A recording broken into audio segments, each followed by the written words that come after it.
St. John's College is the nation's great books college. Students explore 3,000 years of human thought in just 4 years, or 2 for graduate students. Encounter history's most influential works, where students engage in group discussions about the fundamental questions underlying human society. Learn more about St. John's undergraduate and graduate programs in Santa Fe, New Mexico, Annapolis, Maryland, including online options at sjc.edu. You've maxed out your 401k, you're contributing to an IRA, and making some other investments. You're ahead of the game and doing well. But where do you go from here? The same old story can only get you so far. If you want a new take from a new type of financial professional, we invite you to get a fresh perspective beside an agent with the backing of New York Life. Insurance, investments, retirement, and more. Visit nyl.com to learn more. Investments are offered through registered representatives of NyLife Securities, LLC, member FINRA SIPC, a New York Life company.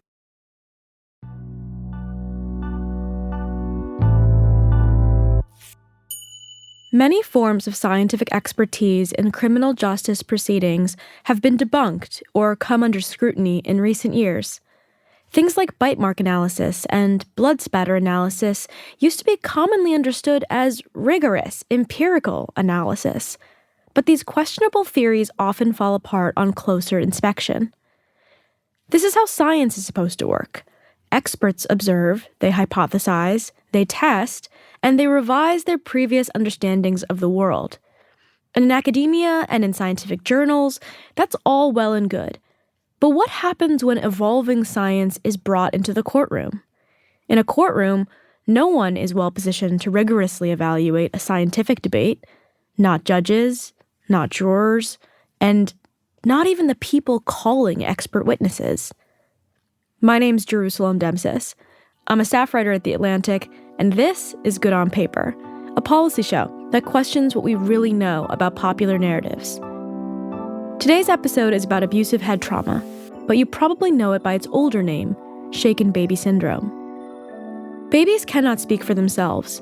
As a result, when doctors or prosecutors accuse a parent or caregiver of having violently and abusively shaken their baby, they are often relying on something that has come to be known as the Triad.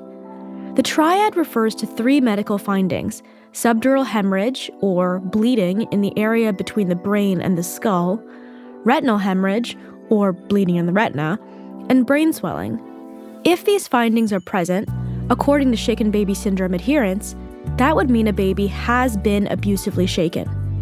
Shaken baby syndrome also indicates that since these symptoms arise rather quickly, the child must have been shaken by the last person he or she was with. It's important to understand that for many years, the presence of all 3 of these medical events was not indicative of child abuse, it was dispositive. In 2015, Kentucky's former chief medical examiner, who had personally diagnosed SBS, told the Washington Post that doctors, myself included, have accepted as true an unproven theory about a potential cause of brain injury in children. My guest today is Cyrille Rossant. He's a researcher with a PhD in neuroscience who plunged into the world of SBS when a caregiver was accused of shaking his child, an allegation she denied. This is a very serious topic, and I want to be clear. Child abuse is very real, and our public and private tools for addressing and helping children at risk are distressingly insufficient. But in their zeal to help children, many doctors, prosecutors, and scientists have allowed what one New Jersey appellate court called junk science to tear apart the lives of thousands. Let's dive in. Cyrille, welcome to the show. Thank you for having me. So, you have a very personal connection to this issue. Can you tell us about how you first learned about shaken baby syndrome? Yeah, sure. So I actually lived a situation myself. So 9 years ago, I had a baby who was being cared by a caregiver. And when my baby was like 5 months old, he was sick. He was vomiting and his head was getting bigger and bigger. So we brought him to the hospital and they did a CT scan and they found so-called subdural hematoma, which is blood around the brain. And from that, they told me that it was shaken baby syndrome. It could be nothing else. So that meant that my baby had been violently shaken. So obviously it was a very difficult thing to hear, and I was really distressed by the health of my baby. So he was taken care of. He had surgery, and fortunately he was fine after that. So now he's a healthy 9-year-old boy.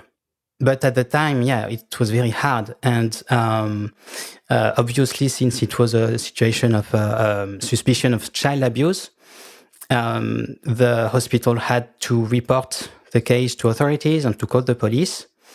And that's how it's all it has all started. And when that determination was made about your son, they didn't leave you any doubt. When they saw the subdural hematoma, they said, without a doubt, this is shaken baby syndrome? Yeah, exactly. So at the time at the hospital, most doctors were really sure that it was shaken baby syndrome, that it could be nothing else. So the thing is that we had a nanny, and my son had symptoms when he was being cared by the nanny. So she was like the prime suspect, but still it was very hard for us to believe that it was possible at the time. That being said, there was one doctor who was less certain about the diagnosis. It was actually the only doctor who was a specialist of a child neurology. And he was telling us that it could be shaken baby syndrome, but it could also be something else, namely a kind of medical condition where there's an excess of fluid around the brain. He told us it could be a risk factor for subdural hematoma, and that he was not really sure that my son had been violently shaken. So it was a bit confusing for me, to have most doctors who are really 100% sure that it was shaken baby syndrome, and another one who is supposed to know more about these issues to be less certain. So I was really confused, and I couldn't really live with this uncertainty. I needed to know what had happened to my baby. And what happened with the caregiver? Did they arrest her? Basically, maybe it took them 6 months or something.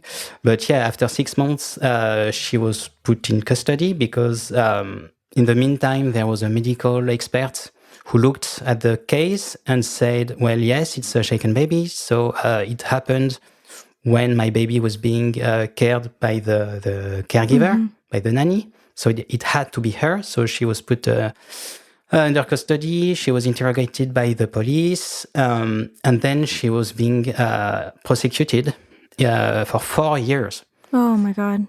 Yeah. And in this long legal process, another expert looked at the case, and he did not really agree with the first one. He said, like the child neurology specialist at the hospital, that it could be a medical condition and that maybe it was not shaken baby syndrome. So there was 2 different opinions in terms of medical experts. And on this uncertainty, the judge decided to drop all charges, and the nanny was cleared after 4 years. This, I think, really underscores how serious of an issue this is. I mean, when a doctor or a scientific expert tells a court or a public policy official that, or a policymaker that, they're certain about what something means, it sounds like they're talking about a natural law or they're talking about physics, and there's often not the ability for public policymakers or lawyers or judges to independently evaluate the research. So as a result of your experience, you dove headfirst into the research here and have even written a book about the finding of SBS. I'm going to just refer to it as shaken baby syndrome, even though there's some controversy about whether it should be called that or abusive head trauma, just because I think most people know the term shaken baby syndrome. But I want to note for listeners that there's some controversy over the use of that term. But there are basically 3 areas of controversy I want us to explore: the mechanism mechanism of injury, the diagnostic reliability, and the evidence quality. Let's start with the mechanism of injury. The fundamental question here is whether shaking your baby is the only way to cause the classic findings of SBS. Can you lay out the scientific debate here over that question? Yeah, so actually, I think you can say there are two different questions here. First is, can shaking cause the injuries that are typically associated with SBS?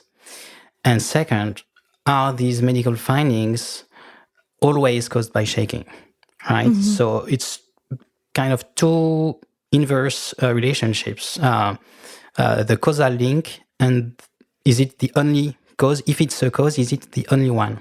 Right. Yeah. The way I've been thinking about it is, can punching a wall create a hole versus if we find a hole in the wall, does that prove that someone punched it? Yeah, so exactly. I think we can start with, like, can punching a wall create a hole?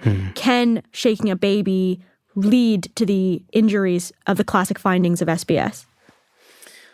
So the short answer for this is we don't know. We cannot shake babies for science, right? It's not working like that. So we don't know. Today, I really looked a lot for that question in the literature, and I could not find, good, reliable scientific evidence linking shaking without impact, and that's important, to the medical findings associated with SBS, so typically subdural hemorrhage, retinal hemorrhage, and brain swelling. What's for sure is that babies are shaken. It exists. There's no doubt about it. We know that many babies who are shaken, they are shaken not in the most violent possible way. There's a whole spectrum in the degree of violence you can inflict to a baby. And when it's not so much violence, it's still child abuse, obviously, but it might not be enough for the baby to be injured. Okay, so we have some interesting data from a lot of countries who asked a lot of parents and caregivers, well, do you shake your baby? Do you hit your baby? Do you slap your baby? A lot of types of child abuse. And so it's really just like self-admitted abuse, right? And parents actually say yes, and a proportion of them admit doing these kind of things to their babies, including shaking. So it's something that exists, and still we can think that 2% is not that much, but it's still like 100 times more than the number of shaken baby syndrome diagnoses. So it means that we miss most babies who are really shaken, but maybe they are not shaken that violently because they don't appear to be injured. They don't go to the hospital, and they are not detected. That being said, sometimes the babies are shaken so violently that they are being injured, and it's hard to imagine how a baby could be shaken in the most violent possible way without being injured to the brain. Now, the exact type of injury you are going to find in the brain, around the brain, etc., we don't really know. We don't know. We can imagine that it's going to harm the brain, but we don't know how exactly. There is some data that was obtained on animals. So there's a whole literature on animal studies, like mice, rats, piglets, lambs, who are shaken for science. It's kind of horrific when you think about it, but this is things that are done by researchers. So animals are shaken and they are injured, and we find some injuries in the brain, but they do not really look like what you find in shaken baby syndrome. It's not exactly the same kind of findings. It doesn't really match. What's the difference? It's really technical, but you will find some injuries in the brain itself, like traumatic lesions to the neurons and to the cables between the neurons. You might find some bleeding, But again, it's not the type of bleeding you find in shaken baby syndrome, which is really specific. Same for the retinal hemorrhage. You will find very severe retinal hemorrhage in shaken baby syndrome, and this is not typically what you find in animals who are shaken. It doesn't really match. So the way researchers are interpreting this typically is to say, well, these animals are not good animal models for human babies, and human babies seem to have specificities for the kind of injuries we find. So far, we are not able to prove the causal link between violent shaking and the classic medical findings of shaken baby syndrome. So models have failed to show that shaking can generate enough force to cause those injuries, and studies that are on animals haven't been able to reproduce the classic findings through shaking alone. But it's still a lot of uncertainty, right? So it's still possible that shaking your baby could result in the classic presentation of shaken baby syndrome. But it's also possible that it might be something else. So we've talked about, can punching a wall create a hole? Now I want to ask you about, if you find a hole in the wall, does that prove someone punched it? Because I think one of the core parts of this controversy is that it's not just that when a baby presents with these injuries that doctors will say it's possible this baby was abused. There's been a training of doctors to indicate certainty that if you find this, it's often called the triad. If you find this triad of injuries, then you should presume that the baby was shaken, and that the baby was shaken abusively by the last person who was with the child when it began presenting with those symptoms. So why was that the medical consensus? Why did that training happen? Yeah, I think you're right to say that it is not just a cause, it's the only cause. That's the theory, right? Shaking is a possible explanation for the findings. It's the only possible explanation. And it occurred just before the baby showed symptoms. So it's a really, really strong theory that has been taught to doctors. Now, why that has been the case, I don't know. What I know is that historically, and you really need to dig down into the history of shaken baby syndrome to understand how it was born. It was born in the 70s with this hypothesis that maybe shaking was one of the possible causes of subdural hematoma, but at the time it was just a hypothesis, and today it's still a hypothesis. And that was in the beginning of the 70s. And a few years later, doctors in the US started to conclude, to presume abuse whenever they found subdural retinal hemorrhage in infants. Why that has been the case? Why this mere hypothesis, maybe it's shaking, was transformed into it is shaking and we need to call the police? That I don't know. But by the 80s, you start to see prosecutions based on this theory. So somehow, I don't know, some doctors in the US started to do this.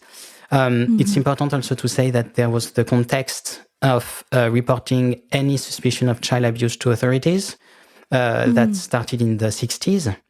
There was a big subject here in pediatrics at the time, because before the 60s, it was not really obvious for doctors to think about abuse. They didn't really think about it. And it suddenly changed in the 60s, and they really realized that it was important for the medical community, and especially pediatricians who see children all the time, to think about abuse whenever they find suspicious findings like fractures, bruises, and subdural hematoma. That came in the 70s. So there was this big push for doctors to really report as many children as possible to the authorities whenever they have the slightest doubt on abuse. And since there was this hypothesis that maybe subdural hematoma is one of the signs that should make doctors suspicious of abuse, well, they started to call the police and to report these cases to authorities. That being said, I think there's a difference between being just aware that maybe children are abused and calling the police and going to court and saying this is abuse and this is nothing else and this is certain. This is a big difference to me. And this is really what I don't understand, because to me, doctors should treat patients and report possible child abuse cases to authorities. But going beyond that and saying to the courts, I'm a doctor and I know that this child was abused, even though there's no other piece of evidence apart from the medical findings, this is the thing that is going too far for me.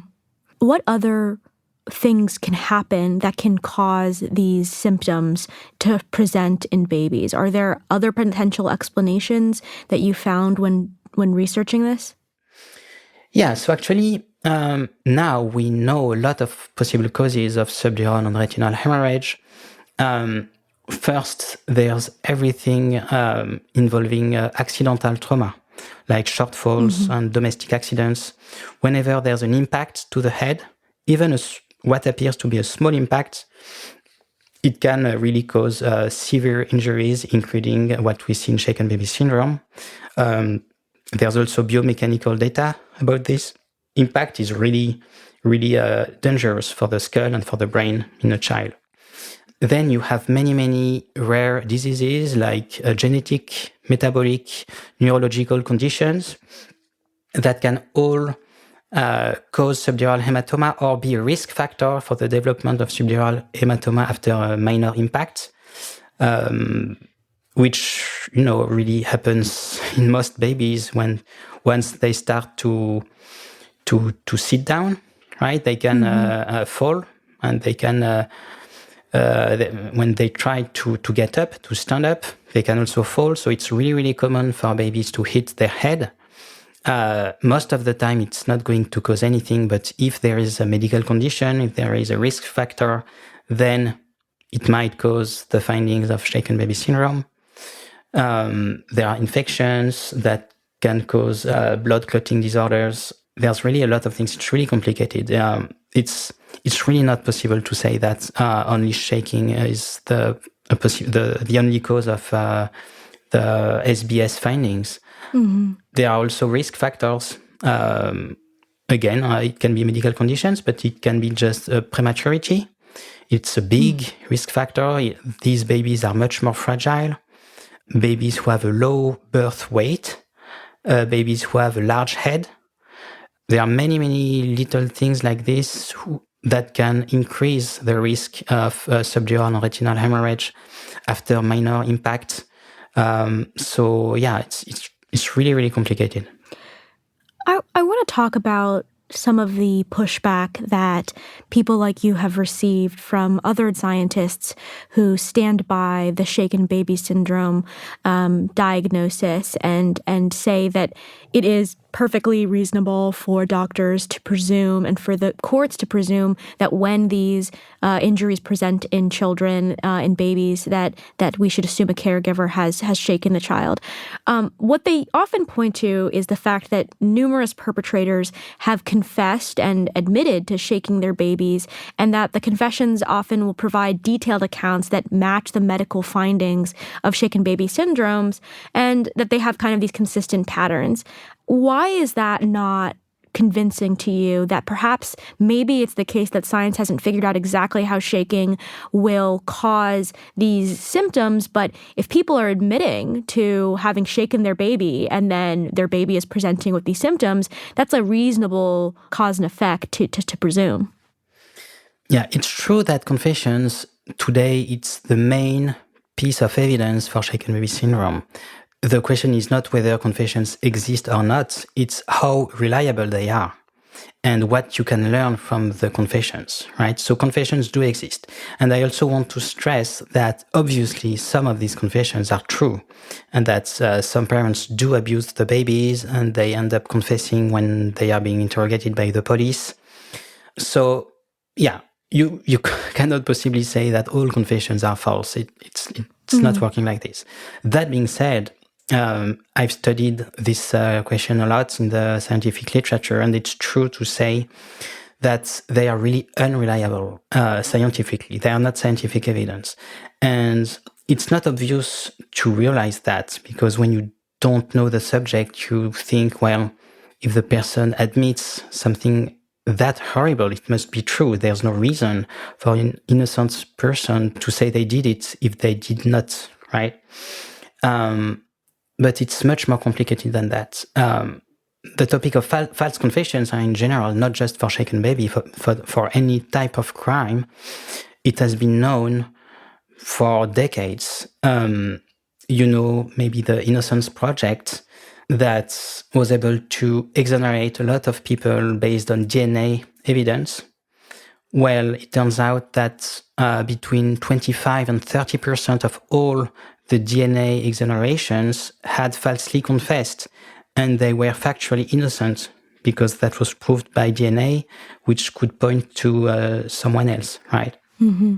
So it's something that exists. Now, you wonder why innocent people confess. So there are many reasons. There's even a classification that was done by psychologists and scientists.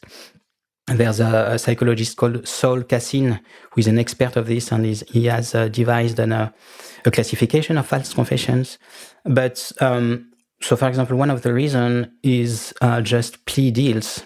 So they plead guilty, and they might not go to jail, and they can walk free, but they have to say they did it, right?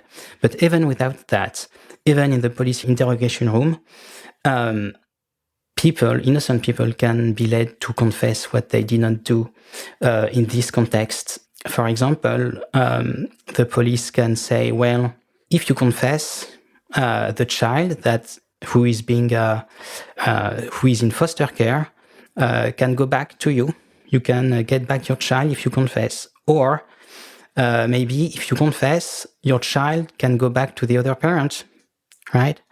There are many kind of incentives that are given by the police to the persons to confess. And the reason for that is that the police is being taught, like medical doctors, that shaking is the only possible cause, and that it has to be that last person with the baby at the time of the collapse, right? There's also the whole thing of internalized false confessions. It's really mysterious. It's really a psychological effect that can lead innocent people who deny having harmed their child while being interrogated to slowly, in the course of hours or even days of interrogation in a very stressful context, to believe that maybe they did something that they did not think was harmful, but was actually harmful, or at least that's what they are led to believe. And it really happens a lot in this particular type of case. The police can make a lot of scenarios. Okay, maybe you didn't want to harm your child, but you took the child from the bed a bit quickly, or maybe the head hit something. You were not careful enough. There's a lot of scenarios that are being fed to the suspect, and in this specific stressful context, innocent parents who are really, they have this guilt of maybe they think they did not do everything they could to save their children. Maybe they try to resuscitate their child with a cardiac massage or something, or maybe they try to slowly shake the baby, but it's a very, very mild type of shaking. It's really not a violent shaking. So you can always find something, okay? And this really happens, and I've seen it a lot, and it's been documented on videotaped police interrogation. You can see it in some transcripts. So when you really dig into the details of what has been confessed exactly and how it has been confessed, and when you look at all the context of the interrogation, you realize that it's really not, okay, I admit it, I just lost my nerves and violently shook my baby. This is very rare. This is not the type of confession you see in Shaken Baby Syndrome. It's, oh my God, okay, maybe I did it. I didn't realize my baby was was collapsing, and I tried to revive my child, and maybe in the process I harmed my child, and oh my God, it's really complex phenomenon, but it's been documented, and I think it happens a lot.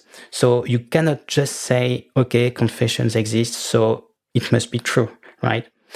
That being said, most confessions are obtained after the diagnosis. So typically after the police has been called, and it's most often in the police interrogation room, right?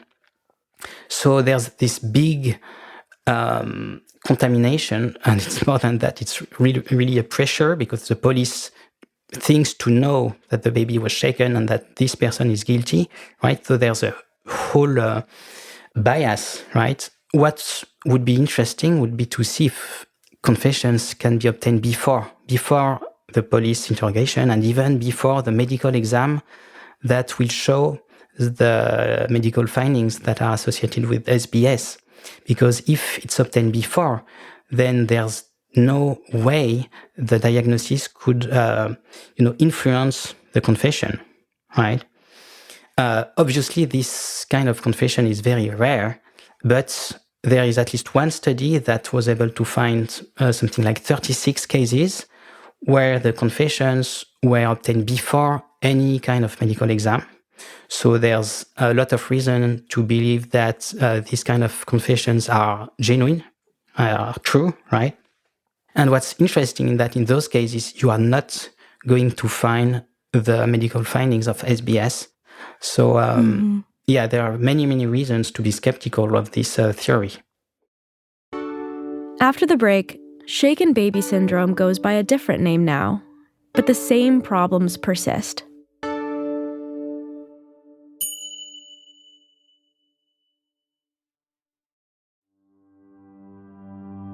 St. John's College is for students who seek meaning in their lives, who ask hard questions of themselves and their world, and who dare to free their minds. In vigorous, discussion-based classes, students grapple with fundamental ideas by engaging with works by some of the world's greatest writers and thinkers. From Homer, Plato, Seneca, and Euclid, to Nietzsche, Einstein, Woolf, and Baldwin. St. John's program of study includes over 200 great books from across 3,000 years of history, including philosophy, literature, politics, math, science, and music. At St. John's, faculty are known as tutors and not professors. This is because they will never profess to know anything. Rather than telling you what to think, they will help you ask great questions. Questions like, how can human flourishing be maximized? What kinds of leaders do we want and need? Can personal peace exist when social chaos reigns? At St. John's, you will learn to listen deeply and across perspectives, to speak and reason with precision, and to honor the value that each student brings to the conversation. St. John's graduates, who are systems thinkers in a world of specialists, go on to become writers, judges, diplomats, lawyers, school leaders, ethicists, linguists, scientists, researchers, and more. Explore 3,000 years of human thought in just 4 years, or 2 for graduate students, on St. John's 2 campuses in Santa Fe, New Mexico, and Annapolis, Maryland. Learn about our robust financial aid and our academic programs at sjc.edu. That's sjc.edu. Still getting around to that fix on your car? You got this. On eBay, you'll find millions of parts guaranteed to fit. Doesn't matter if it's a major engine repair or your first time swapping your windshield wipers. eBay has that part you need, ready to click perfectly into place. For changes big and small. Loud or quiet. Find all the parts you need at prices you'll love. Guaranteed to fit every time. But you already know that. eBay. Things, people, love. Eligible items only. Exclusions apply.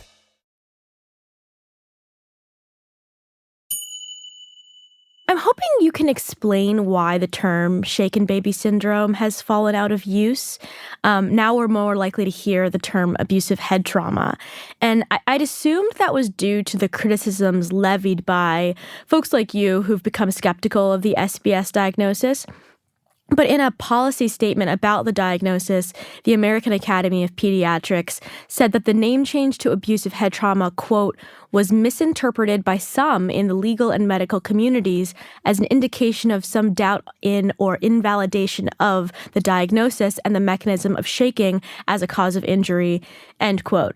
And then they say that the AAP, quote, continues to embrace the shaken baby syndrome diagnosis as a valid subset of the AHT diagnosis. So what's your interpretation of what's going on there? Yeah, so it's true that in 2009, the AAP published a position paper stating that from now on, abusive head trauma should be used instead of shaken baby syndrome. And the way they justify this was because it was to encompass a broader source of abuse inflicted to babies, not just shaking, but also impact to the head. That's the justification. And there was one big study in 1987 by Duhaime and a few biomechanicians who really showed first that there were very often signs of impact, which was not really compatible with the idea that these babies were just shaken, right?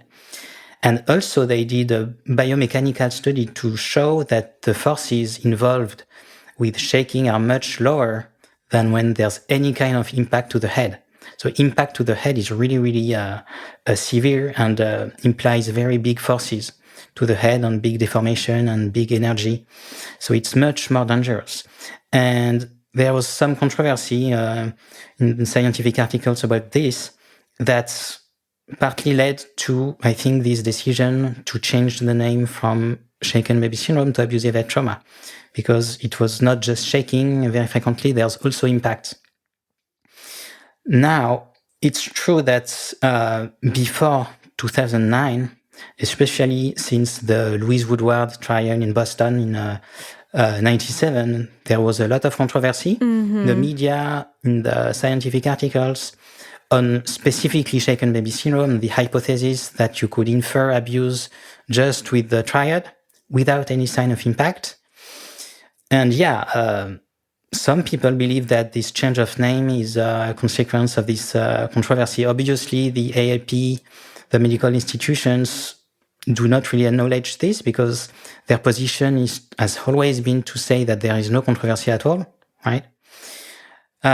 So here we are. I mean, we have this change of name that is really that has been more or less accepted by everyone, even though the term shaken baby syndrome is still quite widely known in the public. There's something else that should be pointed out. It's that the term shaken baby syndrome was criticized, the very term, in particular by Norman Goodkelch, who first identified shaken baby syndrome, or at least the link between shaking and the subdural hematoma in 1971. He criticized the fact that the same term is used to describe both an act, shaking, and a set of injuries. So it conflates a unique hypothetical cause to objective findings. And it's a real problem because you can't talk about what you see without accepting that there might be other causes than shaking. So that's why he recommended to use another term, which was, I think, a retinodural hemorrhage of infancy, that really just describes the fact that you find subdural and retinal hemorrhage in an infant without presuming anything about the cause. Unfortunately, that was not the choice that was made, and now we have abusive head trauma, which is also problematic because it also implies that, it's abuse, right? So it's a medical diagnosis that comes after you discover specific medical findings in an infant, and you give the term abusive head trauma, which implies that it was caused by abuse. So there's this whole thing of intent that is really not the job of medicine. It's for the police and the justice to determine what happened and what was the intent. So the previous term was a problem with this respect, and the new one is still problematic in this respect. Yeah.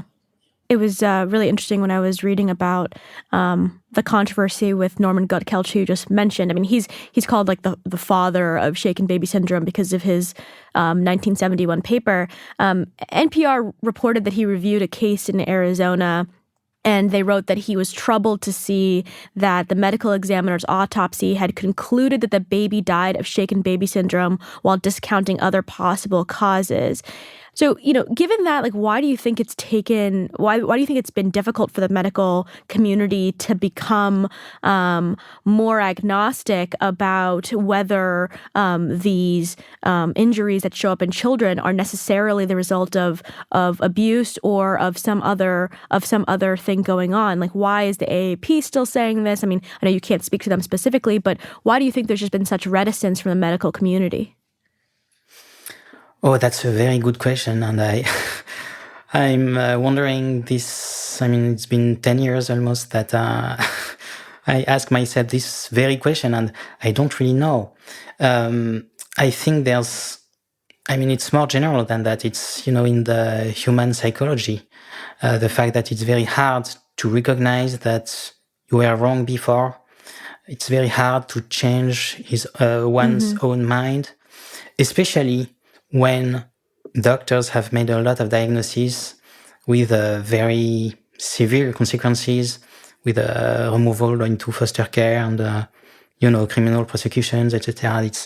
It's very hard to accept that as a doctor you were wrong and you maybe did some misdiagnosis and you were responsible for miscarriages of justice, etc. I think it's really the number one thing that is blocking everything, this psychological aspect of doctors who are humans, like everyone else. And so some doctors do change their minds with the new science, the new articles, new data, their new experience, new cases. They realize that maybe it was not as easy as we thought before, and they start to change their minds and they start to work for the defense, and then they are being targeted and bullied, attacked, especially by the establishment, and it's always the same. So it's really in the human nature, I think. Also, the scale. I think it's not just a few errors here and there. It's really, really massive. I think there are many, many cases which are misdiagnosed in that the so-called shaken babies were not really shaken. I mean, obviously it exists. There are many cases where the diagnosis was true, but many where it was not the case. So that's also why it's so hard to accept one's own mistakes, because it's a really massive mistake that was done. Yeah, I mean, something you just said about how much they react to public censure here. There was a quote from this Milwaukee prosecutor. I believe this is from a ProPublica article, but he was a deputy district attorney in Milwaukee, and he said it was, quote, providing reasonable doubt for sale. Essentially, I mean, there's some criticisms of people who will provide reasonable doubt or arguments that provide reasonable doubt to accused criminals of whether it's forensic evidence like fingerprint analysis or DNA analysis or things like the SBS, but there's been a real backlash from within the law enforcement community to scientific evidence being muddled in courtrooms. And I don't know, like I wonder how you have you come across people who react to your work and believe you're giving cover to child abusers? What do you say to them? Yeah, I think I kind of understand, because there's always this tension between, being too safe, on the safe side. I mean, is it better to put an innocent person in jail or to let a guilty person walk free and potentially harm children? And personally, as someone who believes in democracy and les Lumières, right, which is a really French thing, I think it's really important not to harm innocent people. So it's it's really kind of philosophical attitude, I think. But yeah, I can understand why some people believe that it's not possible to take this risk of letting potentially dangerous people walk free. But, in the end, I think we should all try to do our best, try to be as accurate and scientific as possible, try to look at all the evidence on the one side or the other side, right? And then let the criminal justice system do its work. And that's why we have this notion of beyond a reasonable doubt, the burden of proof, all of these things, they were designed precisely to avoid as much as possible putting innocents behind bars, which is a very terrible thing to do as a democracy, I think.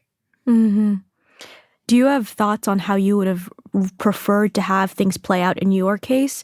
When a doctor is concerned about SBS with your child, what do you wish had happened? I think most parents, most families would accept some kind of measure that is not removing the child. So, a follow-up with psychologists, social workers, people that go to your place and that look at, the room, how you handle your child, that follow you from a few months, maybe 1 year, I don't know.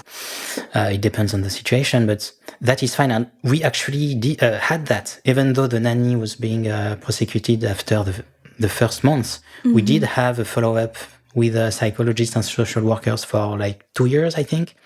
It was very light, and it could have been, more intrusive, and it would have been fine. I mean, there's no problem as long as you have the freedom to have your child with you, right? It's really the fact to remove a child from its environment. It's a really big cost. So that should really be done in the most extreme cases. And typically, some judges do say that it only happens in the most extreme cases, and that they try to do their best not to go that far, right? And to find all possible solutions before resorting as a last solution to foster care. But in practice, in the cases I know, and especially in the abusive head trauma cases, for very, very small children, babies who don't speak, it's very often removal into a foster family, in nursery, and that's really, really hard for the child and for the parents to know that the child is suffering from being suddenly put into a different place, and without parents, without siblings, without the teddy bears, and Yeah. I mean, I guess, it depends on where you are and how the, authorities function. But, I could imagine that most parents would be okay with having an interview with Child Protective Services if it was respectful and there's a clear protocol for what was being followed. And, I think there are a lot of civil servants who take their job seriously and want to make families better. But I think that it's very variable. I mean, especially in the United States, where this is not a federalized system. There's very many different administrations of Child Protective Services, and where you are can vary very differently how you're treated and how you interact with, and how the state interacts with you. And so, I agree. It's, we would want to create a system where parents felt fine and open and welcome to that kind of surveillance and interaction. But I worry that we don't actually have that in the entire world. Yeah, and it's actually the same in France. There's no centralized child protection system. It's each department, each region of France who has its own system. So there are great disparities between the different regions. And we do see very, very different treatments of similar situations depending on where you are in the same country. So yeah, it's a very difficult problem, and some families do not understand why it's worse in their own case compared to other families, Yeah. This was obviously a very serious episode, but I always like to end on a question that draws people to think about and reflect on a time when they themselves have believed something that didn't turn out to be true. So in your life, is there a time where you believed something that ended up being only good on paper? Wow, good question. I really never thought about this, but maybe I can say that initially, and it's still about shaken baby syndrome, but initially I believed that shaken baby syndrome was a thing. Why? Because my own father was a pediatrician and an expert in court. And he told me many times about shaken baby syndrome, and he did testify for the prosecution in shaken baby cases. Wow. So I knew it's really kind of crazy coincidence, right? Sadly, he passed away 1 month before the symptoms of my child. So just before that. He could have been very helpful, obviously, right? But that's why I had this bias at the beginning. When I was starting to look into the literature, I was sure that shaken baby syndrome was entirely legitimate, and I thought there was no controversy. So when I started looking into it, I really did not think that I would change my mind, but I actually changed my mind. It was really hard for me to do it because I was so convinced that the scientific consensus was right, and even my own father was testifying in court that this theory was correct. So it was not easy for me to change my mind, but I had to, because that's what the evidence was telling me. Wow. Well, that's a model for what we're trying to do on this show. Cyrille, thank you so much for coming on. Thank you a lot.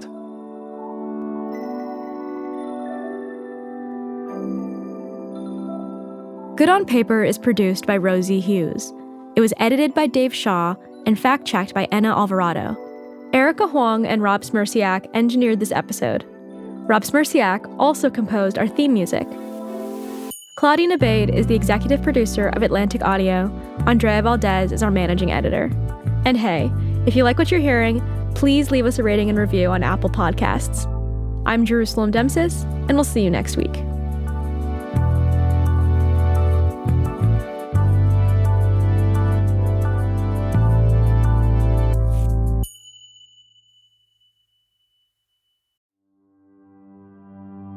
St. John's College is for students who seek meaning in their lives, who ask hard questions of themselves and their world, and who dare to free their minds.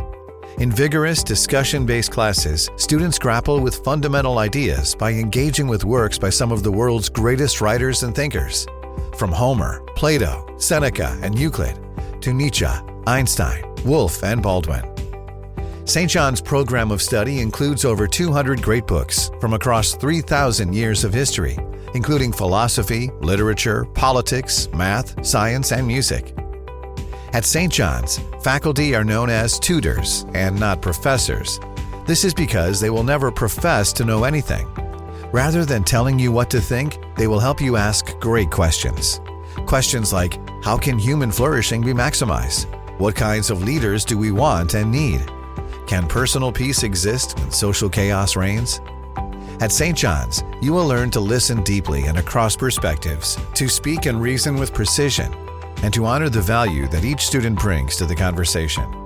St. John's graduates, who are systems thinkers in a world of specialists, go on to become writers, judges, diplomats, lawyers, school leaders, ethicists, linguists, scientists, researchers, and more. Explore 3,000 years of human thought in just 4 years, or 2 for graduate students, on St. John's 2 campuses in Santa Fe, New Mexico and Annapolis, Maryland. Learn about our robust financial aid and our academic programs at sjc.edu. That's sjc.edu.